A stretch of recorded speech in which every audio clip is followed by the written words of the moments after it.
Olá pessoal, tudo bem? Hoje eu queria comentar com vocês aqui sobre um detalhe que é curioso, que é uma hipótese da linguística chamada hipótese Sapir-Whorf.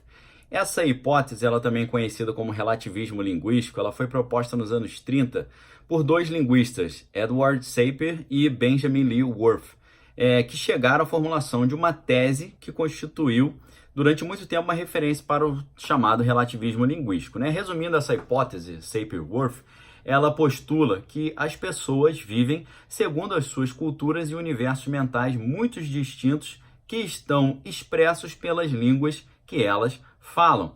Dessa maneira, também, o estudo das estruturas de uma língua pode levar a conclusões interessantes sobre a concepção de mundo que a acompanha.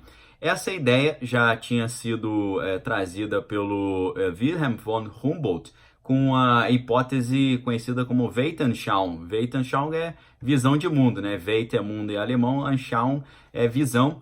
É um verbo diferente, né? Schauen em alemão, que o mais comum é sehen, né? Que é para ver, mas Anschauung também tem essa ideia de ver. E o Humboldt ele já falava que em favor da ideia de que era impossível haver pensamento sem linguagem, uma vez que ela o determina, ou seja, o pensamento determinaria, a linguagem determinaria o pensamento, e o homem teria que primeiro aprender a linguagem para depois poder pensar. Essas observações de Sapir e Whorf demonstraram a hipótese levantada por Humboldt, né? A hipótese do Weltanschauung, que é a visão de mundo. E essa ideia é muito interessante, né? Você pensar que uma língua determina uma visão de mundo. Cada língua tem uma visão de mundo específica. No vídeo de ontem eu falei, né, sobre a ideia de dinheiro, como é que ela funciona diferentemente em várias línguas, né? Em alemão, que é Geld, que tem a ver com Gold, que é ouro. Geld, né? Perdão. Geld é amarelo, né? Geld é amarelo, Geld é dinheiro e Gold é ouro, né? Então, para o alemão, dinheiro é ouro, para o francês, dinheiro é prata, porque l'argent vem de argento, e para a gente, dinheiro, denário, né? É o pagamento do trabalho de um dia, né? E money, em inglês, vem de a ideia de moeda, né? Então, é claro que, né, se a gente pensa em termos de dinheiro, cada língua tem uma ideia de dinheiro diferente. Então, isso pode se extrapolar para outros conceitos, né, como conceitos abstratos, conceitos políticos, conceitos até metafísicos ou teológicos. Então, o que é interessante dentro dessa hipótese, né, essa hipótese sofreu várias críticas e tal, né, ela é uma hipótese antiga da década de 30, e apesar de ter tido uma influência muito grande no estruturalismo dos antropólogos e linguistas, ela já tem ali as suas contestações. Mas o que é importante a gente perceber que essa ideia do Edward Sapir e do Whorf, Benjamin Lee Whorf, a ideia é o seguinte: a linguagem que a gente usa influencia a nossa visão de mundo. Então, pessoal, o que a gente pode pensar? Se a gente altera a maneira como a gente aborda a linguagem, a gente altera a nossa visão de mundo. Se a gente altera as palavras que são mais comuns na nossa fala, na nossa escrita, na nossa leitura, a gente pode alterar nosso pensamento, nosso modo de observar o mundo, né? Eu gosto de usar algumas metáforas da informática, né? Por exemplo, na informática a gente tem o BIOS, né? BIOS é o Basic Input and Output System, né? Sistema básico de entrada e saída, né? Que também é conhecido como sistema BIOS ou Home BIOS ou PC BIOS. E o que significa, né? O BIOS dentro do computador é o sistema básico de entrada de informação e de saída de informação, né? A informação entra, ela tem um input, depois ela é computada e ela sai.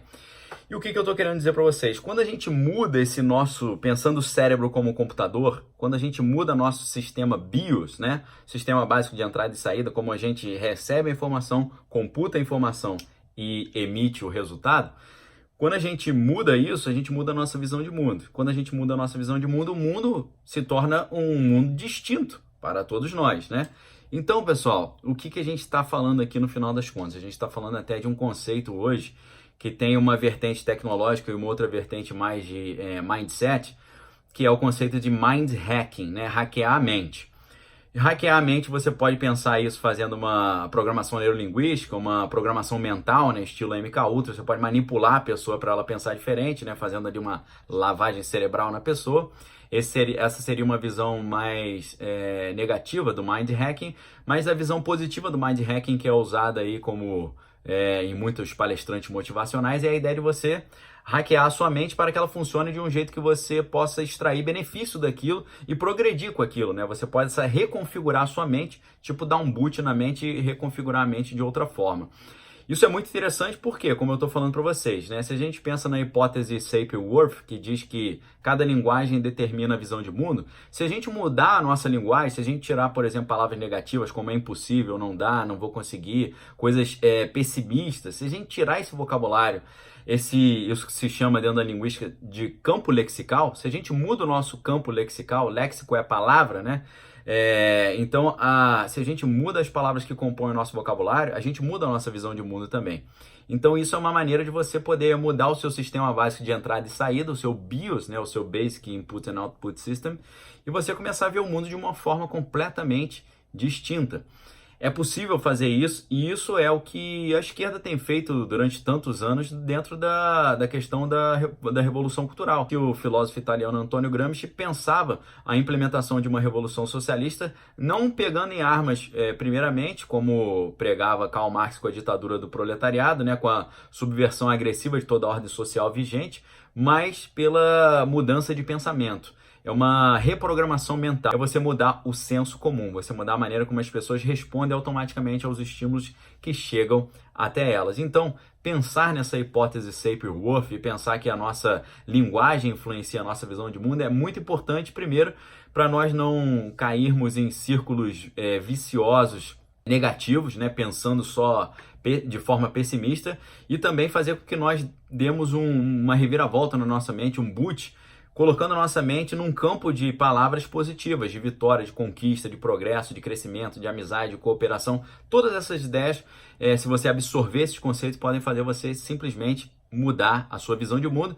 E mudando a sua visão de mundo, o mundo se transforma. Você vai ver um novo mundo. É um mundo diferente que vai surgir diante dos seus olhos. E é essa mudança de mindset, de mentalidade, que os grandes empreendedores e os grandes palestrantes motivacionais praticam, né? Se você muda a maneira como você vê o mundo, você muda completamente. Tem um exemplo rudimentar disso, né? E inclusive até tosco, que é aquela ideia do copo cheio pela metade. Você pode ver o copo como meio vazio ou o copo como meio cheio, né? É o mesmo copo, só que a maneira diferente como você aborda vai gerar toda uma perspectiva diferente sobre aquilo que você está querendo dizer, né? Sobre o que está por trás daquilo ali.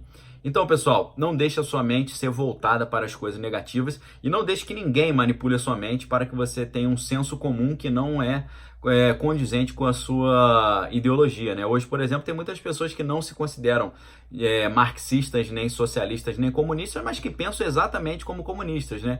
A visão de que o patrão é sempre um carrasco explorador e o funcionário é sempre o coitadinho explorado, inocente.